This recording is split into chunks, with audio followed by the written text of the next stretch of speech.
बहुत लोग मुझसे ये चीज पूछ रहे थे कि क्या उनको एक स्टार्टअप को ज्वाइन करना चाहिए या फिर एक एमएनसी को। तो आज के इस वीडियो में मैं आपको इन दोनों के प्रॉन्स और कॉन्स के बारे में बताऊंगा। So watch the video till the end. सबसे पहले बात करते हैं लर्निंग अपॉर्चुनिटीज के बारे में। तो इसमें कोई भी दो राय नहीं होगी कि एक स्टार्टअप में लर्निंग अपॉर्चुनिटीज के चांसेस काफी ज्यादा होते हैं as compared to an MNC. क्या होता है ना कि जब आप किसी भी स्टार्टअप को ज्वाइन करते हैं तो आपने वहां पे अगर मान लो कि आपने वहां पे एज ए पाइथन डेवलपर भी ज्वाइन किया हो, वहां पर भी आपको अलग अलग डोमेन में काम करने के लिए दिया जाता है। क्या होता है ना कि जैसे मान लो अपनी ही एग्जाम्पल दो कि जब मैंने एक स्टार्टअप को ज्वाइन किया था एज ए पाइथन डेवलपर, तो मुझसे वो एज ए जावा का काम भी करवा रहे होते थे, रिएक्ट का काम भी करवा रहे होते थे। वहां पर अपॉर्चुनिटीज बहुत ज्यादा मिल जाती थी क्योंकि वहां पर लोग बहुत ज्यादा कम होते थे। इसी में अगर मैं एमएनसी की बात करूं तो एमएनसी में एक प्रॉपर स्ट्रक्चर डिफाइन होता है कि मान लो कि आपको किसी पर्टिकुलर रोल के लिए हायर किया होता है तो आपको उसी के रिलेटेड जॉब करवाई जाती है। जब मान लो कि आपको किसी भी एमएनसी में जॉब मिल जाती है तो वहां पर आपको एक मॉड्यूल दिया जाता है जिसके रिस्पेक्टिव में आपको वही काम करना होता है जो कि उस मॉड्यूल की रिक्वायरमेंट होती है या फिर उस प्रोजेक्ट की रिक्वायरमेंट होती है। और मेजरली अगर मैं एमएनसी की बात करूं तो एमएनसी में मोस्टली प्रोजेक्ट काफी ज्यादा लॉन्ग टर्म प्रोजेक्ट्स होते हैं जिनमें टेक्नोलॉजीज को लेकर इतना ज्यादा वेरिएशन देखने को नहीं मिलता।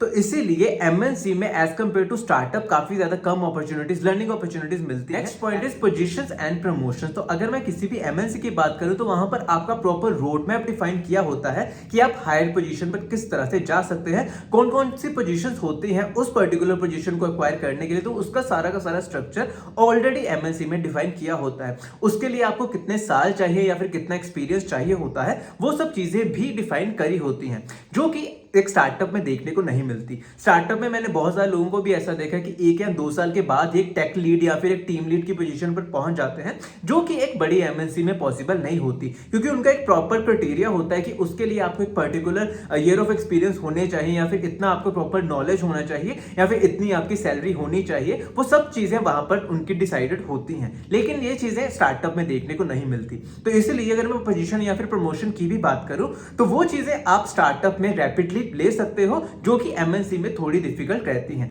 और वाइसा वर्सा, अगर मान लो कि एक स्टार्टअप में आपकी परफॉर्मेंस इतनी ज्यादा अच्छी नहीं होगी तो शायद आप उसी पोजीशन से लैग भी कर सकते हो, यानी कि 8-9 साल एक्सपीरियंस वाले लोग भी सिर्फ और सिर्फ सॉफ्टवेयर इंजीनियर का काम कर रहे होंगे, वो अभी भी सीनियर सॉफ्टवेयर की पोजीशन पर नहीं पहुंचे होंगे। तो ऐसी चीजें भी देखने को मिल सकती हैं। Rest depends on your performance, लेकिन हाँ, chances of getting good promotion and good position is very high in startup as compared to an MNC. Next point is job security and stability. तो ये चीज सबको पता ही होगी कि एक स्टार्टअप में जॉब सिक्योरिटी ना के बराबर होती है। बहुत ही ज्यादा रिस्की जॉब होती है एक स्टार्टअप में, क्योंकि उनके पास भी उनको पता नहीं होता कि यार 1 साल के बाद उनका क्या होगा।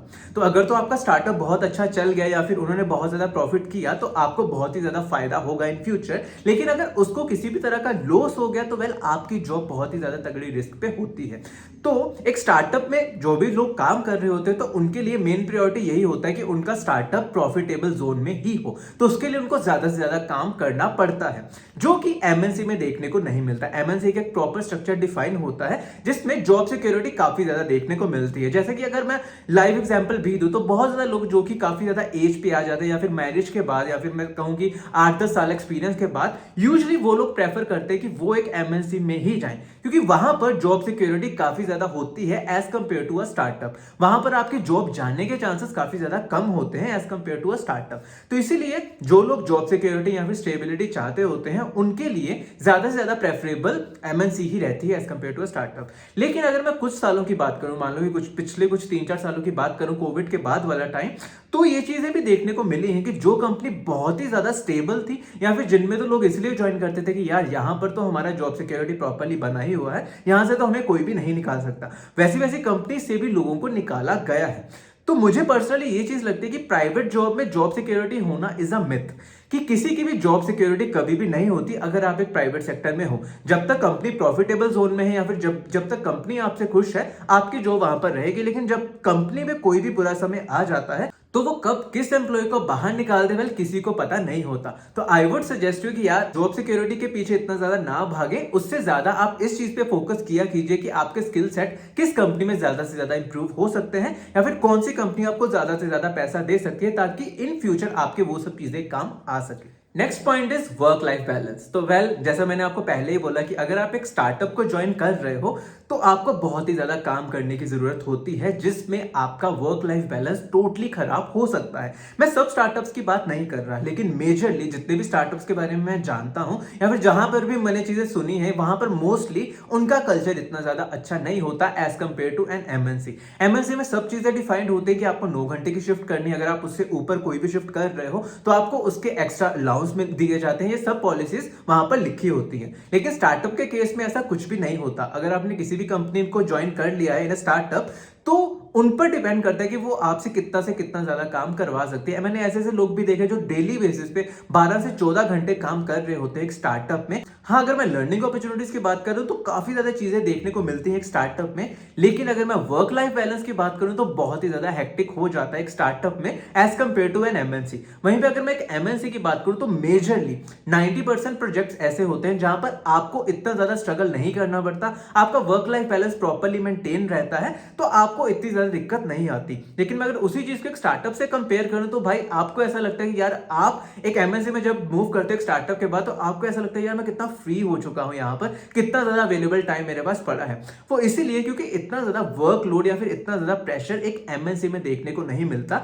जो कि एक स्टार्टअप में देखने को मिलता है। रीजंस मैंने पहले ही आपको बता दिए कि अगर आप स्टार्टअप में एक अच्छा परफॉर्म नहीं करोगे या फिर अगर आपका स्टार्टअप एक प्रॉफिटेबल जोन में नहीं जाएगा तो डेफिनेटली आपकी जॉब पे बात आ जाती है, जो कि थोड़ा रिस्क कम देखने को मिलता है एमएनसीज में। Next point is career growth. तो इसको मैं दोनों तरीके से आपको बताना चाहता हूं, दोनों के प्रोज एंड कॉन्स के बारे में बताऊंगा, क्योंकि career growth is a very subjective thing. हर किसी के लिए career growth is a different scenario. किसी को अगर लगता है कि यार मेरी सैलरी बहुत ज्यादा है, उसके लिए वो करियर ग्रोथ है। किसी को लगता है कि यार मेरे पास स्किल सेट बहुत ज्यादा है, उसके लिए वो करियर ग्रोथ है। किसी को लगता है कि यार उसको अगर फॉरेन भेज दिया गया हो तो उसके लिए वो करियर ग्रोथ है। या फिर किसी को लगता है कि यार मेरी वर्क लाइफ बैलेंस काफी ज्यादा अच्छी है तो मेरे लिए वो करियर ग्रोथ हो चुकी है। तो career growth is a very subjective thing. तो इसमें सबसे पहले अगर मैं एमएनसी की बात करूं कि एमएनसी में आपको क्या क्या प्रोज देखने को मिल सकते हैं, तो सबसे पहले यही चीज होता है कि जब आप किसी भी एमएनसी में जाते हो तो मेजरली एमएनसी का मतलब ही यही होता है मल्टीनेशनल कंपनीज। तो इट मींस कि आपको अलग अलग देशों में जाने का मौका मिलता है, फॉरेन ट्रिप्स लगाने का मौका मिलता है, वहां पर आप जाकर सेटल भी हो सकते हो। ये सारी अपॉर्चुनिटीज आपको एक एमएनसी में देखने को मिलती है, जो कि स्टार्टअप लैक करती है। स्टार्टअप में ऐसा नहीं कह रहा कि आपको सारे के सारे स्टार्टअप्स में बाहर जाने का मौका नहीं मिलता, नहीं, कुछ स्टार्टअप में आपको मौका मिल भी सकता है। लेकिन अगर मैं मेजॉरिटी की बात करूं तो एमएनसी में बाहर जाने का मौका ज्यादा होता है as compared to a startup. दूसरे पॉइंट की अगर मैं बात करूं कि इन टर्म्स ऑफ सैलरी, तो ये सोलली डिपेंड करता है इंडिविजुअल पे। बहुत सारे लोग मैंने ऐसे देखे जो कि एमएनसी में काम करते हैं, लेकिन जब वो स्विच करते हैं तो कुछ ऐसे ट्रेमेंडस स्विच कर देते हैं कि उनकी सैलरी ही बहुत ज्यादा आगे चली जाती है। और सेम चीज स्टार्टअप्स में भी देखने को मिलती है। स्टार्टअप में बस आपको ये चीज का फायदा होता है कि आपको लर्निंग अपॉर्चुनिटीज के चांसेस ज्यादा मिल जाते हैं, जिसके कारण आप जब बाद में कहीं पे स्विच करते हो तो आपके पास होता है यार कि मेरे पास ये स्किल है, ये स्किल है, तो ऑब्वियसली मैं इस पर्टिकुलर पैकेज से ज्यादा ही डिजर्व करता हूं। तो वो आप लोगों पे डिपेंड करता है कि जब भी आप कहीं पे भी स्विच करते हो तो क्या क्या चीजें आप बता सकते हो या फिर कितना झूठ आप बोल सकते हो। देखो, बहुत सारे लोगों मैंने ये कहते सुना होगा कि यार अगर आपके पास स्किल सेट है तो आपको बहुत अच्छा पैकेज मिल सकता है, which is a good thing, उससे मैं भी अग्री करता हूं। लेकिन बहुत ज्यादा बार ये भी चीज देखने को मिलेगी, अगर आपके पास किसी ऐसी कंपनी का टैग जुड़ा है तो उसका भी बहुत ज्यादा फायदा होता है। फॉर एग्जाम्पल मैं अगर आपको दूं कि अगर आप एक वॉलमार्ट में काम कर रहे हो या फिर अगर आप फ्लिपकार्ट में काम कर रहे हो, गूगल में काम कर रहे हो, तो इनकी ब्रांड वैल्यू ही इतनी ज्यादा है कि जब आप किसी भी कंपनी में स्विच करते हो तो डेफिनेटली उस चीज का फायदा आपको रहता ही रहता है। और ऐसा बिल्कुल भी नहीं होता कि ये कंपनी आपको पहले ही कम पैकेज दे रही होती है, बिल्कुल भी नहीं। ये आपको हायर ही बहुत हायर पैकेज पे करती है कि जब आप किसी दूसरी कंपनी में स्विच करोगे तो ऑब्वियसली वो भी आपको बहुत ही ज्यादा पैकेज दे रही होंगी। लेकिन मान लो कि आपकी स्टार्टिंग काफी ज्यादा अच्छी नहीं रही होगी, मान लो कि आपने स्टार्टिंग ही कुछ 3-4 लाख से शुरू किया हो, तो उस फेज में मैं आपको ये चीज सजेस्ट करूंगा कि आपको एक स्टार्टअप ज्वाइन करना चाहिए rather than to go for an MNC. क्योंकि एक एमएनसी में जो बंदा 3-4 लाख पे काम कर रहा है या फिर एक स्टार्टअप में जो बंदा 3-4 लाख पे काम कर रहा है, जब 1 या 2 साल के बाद उनकी ग्रोथ देखने को मिली है, तो हमेशा जो स्टार्टअप में काम करने वाला बंदा होता है उसकी ग्रोथ ज्यादा देखने को मिली है as compared to an MNC. तो आई होप कि इन दोनों पैरामीटर्स को देखकर आपको समझ में आ गया हो कि आपको किस तरह की कंपनी को ज्वाइन करना चाहिए in terms of career growth. पहले ये सारे पॉइंट्स है एमएनसी और स्टार्टअप को लेके कि आपको किन चीजों को प्रेफर करना चाहिए या फिर किन चीजों को प्रेफर नहीं करना चाहिए। अगर मैं अपने पर्सनल ओपिनियन की बात करूं तो मैं ये चीज कहूंगा कि अभी अगर आपका अर्ली करियर है, यानी कि अभी आपने करियर स्टार्ट ही किया है, तो आपको हमेशा एक स्टार्टअप को ही ज्वाइन करना चाहिए। मैं इस चीज को प्रेफर करूंगा क्योंकि मुझे पता है जब मैंने एक स्टार्टअप को ज्वाइन किया था और उसके बाद जो मेरा स्किल सेट इंप्रूव हुआ तो उसके बाद मुझ में जो कॉन्फिडेंस आया था वो कभी भी मुझे नहीं लगता कि मैं एक एमएनसी में काम करने के बाद मुझ में वो कॉन्फिडेंस आता। और अगर मैं अब की बात करूं after having a certain year of experience, तो अभी मैं थोड़ी जॉब सिक्योरिटी चाहता हूं और उसके अलावा मैं वर्क लाइफ बैलेंस भी प्रॉपर्ली चाहता हूं। तो इस टाइम पे मैं सिर्फ और सिर्फ एक एमएनसी को ही प्रेफर करूंगा। तो ये कुछ मेरे पर्सनल व्यूज थे। आई होप कि ये वीडियो आपके लिए काफी ज्यादा हेल्पफुल साबित रही होगी। स्टिल अगर आपका कोई भी डाउट रहता है तो आप उसको कमेंट सेक्शन में जाकर कमेंट करके बता सकते हैं। इसी के साथ आज के लिए बस इतना ही, फिर मिलते हैं अगली वीडियो में। धन्यवाद।